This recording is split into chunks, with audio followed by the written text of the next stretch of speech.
ভাই রে ভাই, গাজীপুরের বুকে এত সুন্দর একটা জলকুটির আপনি আগে কখনো দেখেন নাই।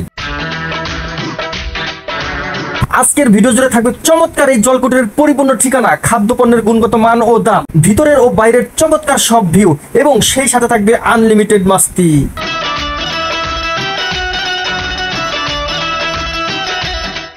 বাসার ফুড ভিলেজ গাজীপুর জেলার ভিরামতলী ব্রিজ সংলগ্ন ভাইরাল এই জলকুটিরের সৌন্দর্য এবং সুনাম ছড়িয়ে পড়েছে সমগ্র জেলা জুড়ে।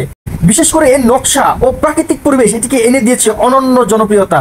তাই তো দল বেঁধে কিংবা জোড়ায় জোড়ায় প্রতিদিনই অসংখ্য দর্শনার্থীরা এখানে এসে অবকাশ যাপন করেন। বিশেষ করে উঠতি বয়সী তরুণ তরুণীদের সবচেয়ে বেশি পছন্দের জায়গা এটি, কেননা অত্যন্ত নিরিবিলিতে অবস্থিত এই জলকুটিরে মনের সকল ভাব সহজেই বন্ধুর সাথে আদান প্রদান করা যায়। যারা ফিসফিস করে কথা বলতে বলতে হাঁপিয়ে উঠেছেন, তারা চাইলে এখানে ঠাস ঠাস করে কথা বলে মনের সকল ভাব প্রকাশ করতে পারবেন। নন্দিত কথা সাহিত্যিক হুমায়ুন আহমেদের স্মৃতি বিজড়িত নুহাশপল্লী থেকে মাত্র অল্প একটু দূরে চমৎকার এই স্থাপনাটি অবস্থিত।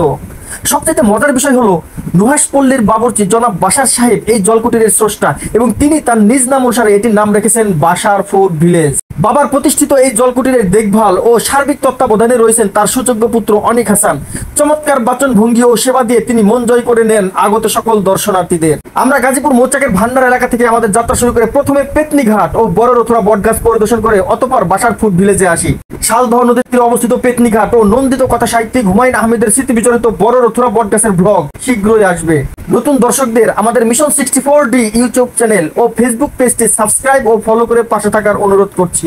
ভাইরে ভাই, গুগল ম্যাপে লোকেশন ট্র্যাক করে বাশার ফুড ভিলেজে আসতে গিয়ে আমাদের আজকের সফর ইতিহাস হয়ে গেল। এমন সব জায়গা দিয়ে রাস্তা শো করাচ্ছে, তাতে 5 মিনিট বাইক আমাদের টানে তো 10 মিনিট আমরা বাইক টানি। ড্রাইভার ইউসুফ তো পুরাই ক্লান্ত হয়ে গিয়েছে, আর ক্যামেরাম্যান শাহিন ক্লান্ত ড্রোনের ব্যাগ টানতে টানতে, আর আমি ক্লান্ত তাদের ভাবনমরা দেখতে দেখতে। আরে ভাই, গুগল ম্যাপ দেখে তারা লোকেশনে যাইতেছেন, তাদের আমাদের মতো দুইটা লাভ। শরীরের ব্যায়াম হইব, দ্বিতীয়ত দিনটা স্মরণীয় থাকবে। দেন না, এই যে বাইক আছে, তারপর হেঁটে হেঁটে যাই, 1 মিনিট চলি তো 2 মিনিট হাঁটি। যাই হোক, কখনো হেঁটে কখনো বাইকে চড়ে ভুং ভাং টুংটাং করতে করতে গজারি বনের ভিতর দিয়ে বা কখনো সবুজ ক্ষেতের মাঝখান দিয়ে আমরা বাশার ফুড ভিলেজে পৌঁছে যাই। পৌঁছা মাত্র উড়া ধরা সব ফটোশুট ও ড্রোন ভিডিও শুরু করে দেই। সাথে সাথে চলে হট ফিলিংসে কোল্ড ড্রিঙ্কস গ্রহণ। বিশ্বাস করেন ভাই, এই ড্রিঙ্কস এই মুহূর্তে সত্যি অমীয় সুধার মতো মনে হচ্ছিল। সবচেয়ে মজার ব্যাপার হলো এই কুটিরে কোল্ড ড্রিঙ্কস বোতল আকারের পাশাপাশি ওয়ান টাইম গ্লাসে করে সার্ভ করা হয়। বিষয়টি আমার বেশ ভালো লেগেছে এবং ড্রিঙ্ক করার সময় আমার অন্যরকম একটা ব্যাপার কাজ করেছে। কুটিরের ফুড মেনু দেখে খাবারের দাম সহনীয় পর্যায়ে আছে বলেই আমাদের মনে হয়েছে খাবারের গুণগত মান যথেষ্ট ভালো। এদিকে কুটিরে আসা কিছু জেনজিদের দেখা পাই, তারা অনবরত আমোদ ফুর্তি করেই যাচ্ছে। তাদের হই হুল্লোর আর হাসাহাসিতে কুটিরের পরিবেশটা আরো আনন্দমুখর হয়ে উঠেছে। রঙিন সব আলোকবাতি আর দারুণ সব আসবাবপত্র আপনাকে দিবে দামি দামি রেস্টুরেন্টের মতো ফিলিংস। আর তাই তো সুযোগ বুঝে আমরাও সেগুলো লুফে নেওয়ার চেষ্টা করি।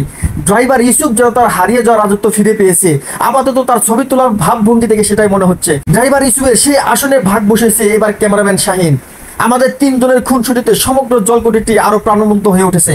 আসলে অন্য জলকুটিরে এতটা স্বতঃস্ফূর্ত ভাবে আনন্দ করা যায় না যতটা করা যায় এই বাশার ফুড ভিলেজে। এদিকে কুটিরের মালিক পুত্র অনিক হাসান ভাইয়ের সাথে চলে বেশ কিছুক্ষণ কথাবার্তা। অত্যন্ত ভালো মনের মানুষ এই ভাইটি এবং আমাদের আপ্যায়নের বিন্দুমাত্র ঘাটতি তিনি রাখেননি। যারা যারা এই ফুড ভিলেজে আসতে চান তাদের জন্য বিস্তারিত ঠিকানা কমেন্টে এবং ভিডিও ডেসক্রিপশনে দেওয়া থাকবে। আমরা আমাদের আজকের এই ভিডিওটির একদম শেষ প্রান্তে চলে এসেছি।